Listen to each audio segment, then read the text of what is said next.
अस्सलाम वालेकुम दोस्तों। जैसा कि क्लासरूम मैनेजमेंट की आज क्लास है हमारी, आज टॉपिक है हमारा क्लासरूम मैनेजमेंट।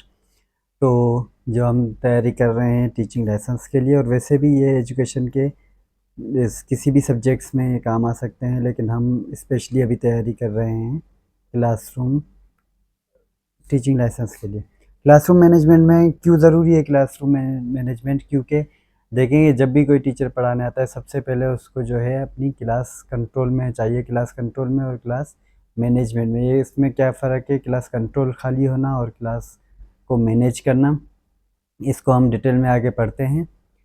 सबसे पहले क्लासरूम मैनेजमेंट क्यों ज़रूरी है? क्योंकि या क्या क्या कहते हैं, किसको कहते हैं क्लासरूम मैनेजमेंट? तो वो ये क्या होता है कि एक ऐसा कंड्यूसिव एनवायरनमेंट जिसमें कंड्यूसिव एनवायरनमेंट टू लर्निंग, यानी लर्निंग। क्योंकि क्लासरूम में क्या होता है, क्लासरूम में लर्निंग हो रही होती है, तो एक ऐसा माहौल, एक ऐसा कंड्यूसिव एनवायरनमेंट चाहिए जिसकी वजह से लर्निंग हो सके, लर्निंग अच्छी हो सके, कंड्यूसिव एनवायरनमेंट में हो सके। अब उसके लिए क्यों ज़रूरी है कंड्यूसिव एनवायरनमेंट?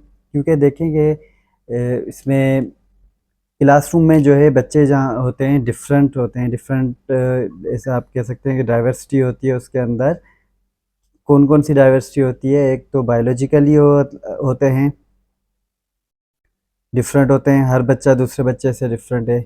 सोशली डिफरेंट है, उनकी वैल्यूज़ उनको जो सिखाई गई हैं घर की, उनके या उनके इलाके के, उनके जो भी हैं वो चीज़ें उनके पास डिफरेंट है। उसके लिए अब उनको क्या है, जब ये सारी चीज़ें एक जगह मिलती हैं, डाइवर्सिटी ये है इसमें, ये सारी चीज़ें जिसमें बायोलॉजिकली बच्चे डिफरेंट हों, सोशली वैल्यूज़ उनके अलग अलग, उनको हर किसी को अपने तरीके से कोई गिरो हुआ है या गिरो हो रहा है, जितनी भी एज उनकी है।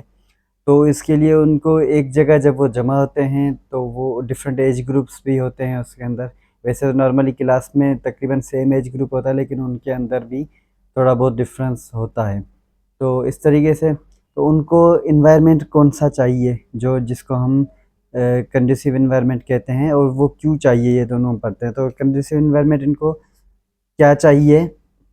तो इसके अंदर सबसे पहले आता है प्रॉपर लाइटिंग होनी चाहिए क्लास में। क्योंकि क्लासरूम अगर लाइटिंग अच्छी है, सही है, वाइट बोर्ड या ब्लैक बोर्ड जो भी है सही नज़र आ रहा है, या जो बुक्स वो ओपन हो रहे हैं, जो जो लिख रहे हैं वो बुक्स ओपन करके या बुक्स में से पढ़ रहे हैं, वो इजीली वो देख पढ़ लिख सकते हैं, तो वो जो है उनके लिए, इसके लिए लाइटिंग ज़रूरी है। उसके बाद प्रॉपर वेंटिलेशन है, कि प्रॉपर वेंटिलेशन क्लास में होनी चाहिए। क्योंकि हवादार होना चाहिए, बच्चे ऐसे ना हो कि वो आके और वहाँ पर फिर मतलब परेशान हो, उनको बैठने जैसी ना हो हालत, तो उसके बाद वो क्या कर सकते हैं। उसके बाद वो क्लीन होना चाहिए एरिया, क्लीन होना चाहिए, एयरी होनी चाहिए, जैसे वेंटिलेशन का मैंने बोला कि उसमें यानी हवादार होना चाहिए। और प्रॉपर सीटिंग अरेंजमेंट होनी चाहिए वहाँ पर, बच्चों में बैठने के लिए अच्छा सीटिंग सिस्टम होना चाहिए, सीटिंग अरेंजमेंट अच्छा होना चाहिए, ताकि बच्चे सुकून से अपने बैग्स, अपने बुक्स वगैरह रख कर वो आराम से पढ़ सकें। तो इस सारे जो ये जो इन्वायरमेंट है, कंडीशन इन्वायरमेंट, ये क्यों ज़रूरी है? ये इसके लिए ज़रूरी है कि जब ये हम जब ये सारी चीज़ें देते हैं तो बच्चों को क्या मिलेगी? मोटिवेशन मिलेगी। मोटिवेशन किसके लिए? Motivation to learning. Motivation to learning मिलती है। ये सिर्फ आ जाता है हमारा इन्वायरमेंट कि किस तरीके का क्लासरूम का इन्वायरमेंट होना चाहिए जिससे बच्चे मोटिवेट हों, या ऐसे कह सकते हैं विलिंग टू लर्न, और रेडीनेस फॉर लर्निंग होनी चाहिए उनके अंदर। वो इन सारी चीज़ों को देखकर आता है सबसे पहले तो ये, क्योंकि वो डिफरेंट डाइवर्सिटीज़ से, डिफरेंट बैकग्राउंड से आए हुए होते हैं, तो उनके लिए आपको यहाँ पर सबसे पहले तो बिठाना उनको, उनको प्रॉपर लाइटिंग, प्रॉपर वेंटिलेशन, एक साफ़ सुथरा माहौल होना चाहिए। उसके बाद सेकंड चीज़ आती है इसमें अंदर डिसिप्लिन। अब डिसिप्लिन भी ज़रूरी है क्लासरूम मैनेजमेंट के लिए, लेकिन डिसिप्लिन क्या किस टाइप का होना चाहिए? डिसिप्लिन में इस एक तो रूल्स, क्लासरूम के एक रूल्स होने चाहिए टीचर के लिए भी और स्टूडेंट्स के लिए भी। टीचर के लिए इसलिए कि टीचर को किस तरीके से बिहेव करना है, किस तरीके से उनको उनके साथ पेश आना है, और उसके साथ साथ ड्यूरेशन उनका डिसाइडेड हो कि कितने टाइम के लिए कौन सा टीचर आएगा, कब आएंगे, क्या पढ़ाएंगे, और क्या पढ़ाएंगे इसका मतलब है कि रूल्स। उसके बाद सेकंड नंबर पे आता है ड्यूरेशन, एंड क्या पढ़ाएंगे उसमें आ जाता है लेसन प्लानिंग। यानी आपकी जो है, जब एक टीचर आ रहे हैं क्लास में तो उससे पहले उनके पास अपना प्लान होना चाहिए कि आज मुझे कितने टाइम में क्या पढ़ाना है। ये एक क्या कह सकते हैं, क्लासरूम मैनेजमेंट का सबसे मेन इशू है डिसिप्लिन। अब डिसिप्लिन लोग सिर्फ यही समझते हैं कि डिसिप्लिन शायद ये है कि क्लास में टीचर एंटर हुए, डर की वजह से सारे बच्चे खामोश हो गए, तो ये एक डिसिप्लिन क्लासरूम है। लेकिन नहीं, ये डिसिप्लिन क्लासरूम नहीं है। क्लासरूम में एक्टिविटीज़ होती हैं, बच्चे बात भी करते हैं, पेयर्स में डिस्कशन हो सकती है, वैसे भी ग्रुप्स में डिस्कशन हो सकती है। बहुत सारे तरीके होते हैं बच्चों को एक्टिव रखना, क्योंकि आजकल इस स्टूडेंट सेंटर्ड लर्निंग है, टीचर सेंटर्ड लर्निंग पे बहुत कम फोकस किया जाता है, ज़्यादा स्टूडेंट सेंटर फोकस है। तो इसके लिए डिसिप्लिन ये नहीं है कि क्लास में शोर ना हो, सिर्फ खामोशी हो। लेकिन डिसिप्लिन ये है कि स्टूडेंट अगर यानी शोर भी है तो वो ये कह सकते हैं कि एक पॉजिटिव शोर है। पॉजिटिव मत मीन्स कि लर्निंग के लिए वो आपस में बात कर रहे हैं, डिस्कशन कर रहे हैं किसी भी टॉपिक पर, तो वो जो है इसका है। लेकिन वो डिसिप्लिन इस तरीके से होना चाहिए कि वो जिस टॉपिक पे हैं तो टीचर उनके ऊपर फोकस्ड हों, उनको उनकी निगरानी कर रहे हों, उनको सुपरवाइज़ करें, और कोई वो देखें टॉपिक से हटना चाहें, और टाइम में जो रिक्वायर्ड टाइम है जितने अंदर, उसके अंदर वो एक्टिविटी कंप्लीट करें। अगर क्लासरूम में कंट्रोल नहीं होता टीचर का, तो फिर if classroom is not in control,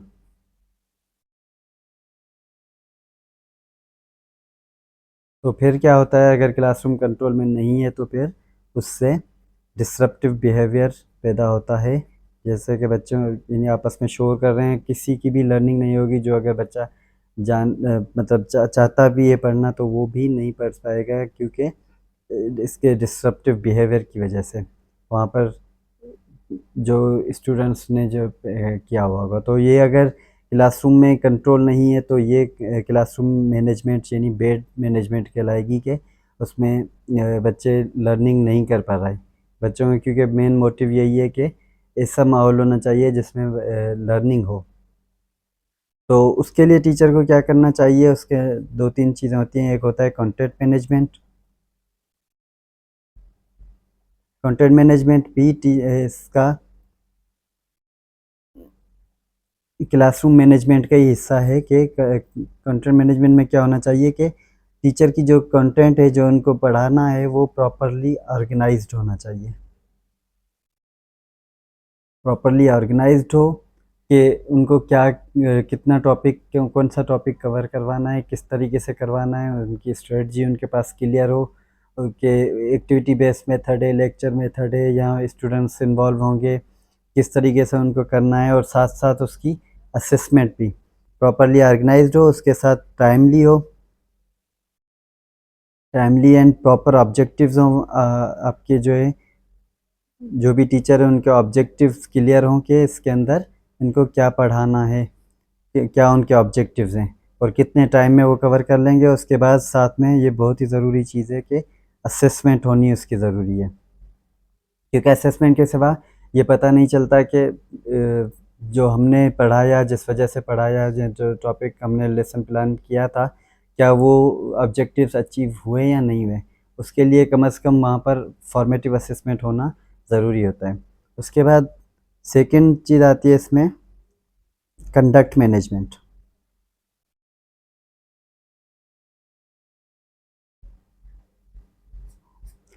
conduct management में यानी बिहेवियरल एक्सपेक्टेशंस होती हैं एक टीचर की अपने स्टूडेंट से, या फिर स्टूडेंट की जो है अपने टीचर्स से होती है। Behavioural expectations.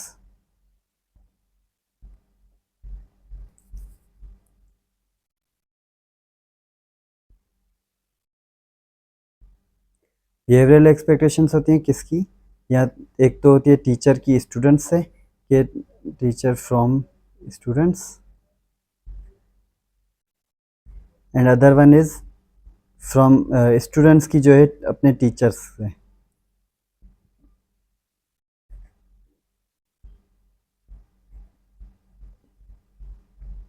क्योंकि एक चीज़ होती है जब टीचर जाता है क्लास में तो वो पहले से यानी प्री डिटरमाइंड एक उसका एक चीज़ होती है, एक प्लान होता है कि मैं बच्चों को ये पढ़ाऊँगा या ये चीज़ें करेंगे, बच्चों से ये करवाऊँगा।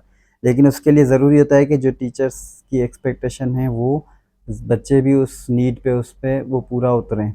तो वो है ये कहलाती है बिहेवियरल एक्सपेक्टेशंस, जो कि होती है कहाँ से, पूरी किस तरीके से हो सकती है कि कंडक्ट मैनेजमेंट के से कि टीचर का कंडक्ट कैसा है स्टूडेंट्स के साथ, या सेम यही हो सकता है स्टूडेंट्स फ्रॉम टीचर्स, कि स्टूडेंट्स का जो है टीचर्स के साथ कैसा कंडक्ट है। ये दोनों के इन पे होता है। और थर्ड इसका होता है कि कोविनेंट मैनेजमेंट।